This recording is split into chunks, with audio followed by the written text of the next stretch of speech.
కీర్తనల గ్రంథము 42వ అధ్యాయము. దుప్పి నీటివాగుల కొరకు ఆశపడునట్లు దేవా, నీ కొరకు నా ప్రాణము ఆశపడుచున్నది. నా ప్రాణము దేవుని కొరకు తృష్ణగొనుచున్నది, జీవము గల దేవుని కొరకు తృష్ణగొనుచున్నది. దేవుని సన్నిధికి నేనెప్పుడు వచ్చేదను? ఆయన సన్నిధిని నేనెప్పుడు కనబడెదను?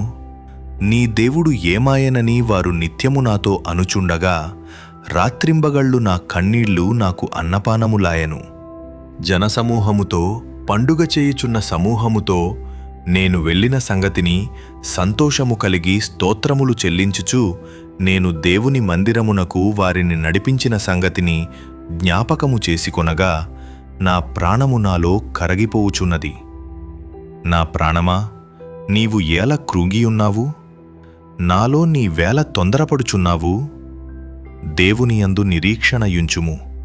ఆయనే నా రక్షణకర్త అనియు నా దేవుడనియు చెప్పుకొనుచు ఇంకను నేను ఆయనను స్తుతించెదను.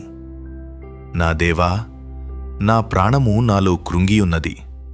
కావున యొర్దాను ప్రదేశము నుండియు, హెర్మోను పర్వతము నుండియు, మిసారు కొండ నుండియు నేను నిన్ను జ్ఞాపకము చేసుకొనుచున్నాను. నీ జలప్రవాహధారల ధ్వని విని కరడు కరడును పిలుచుచున్నది. నీ అలలన్నీయు నీ తరంగములన్నీయు నా మీదుగా పొర్లి పారియున్నవి. అయినను పగటివేళ యెహోవా తన కృప కలుగనాజ్ఞాపించును.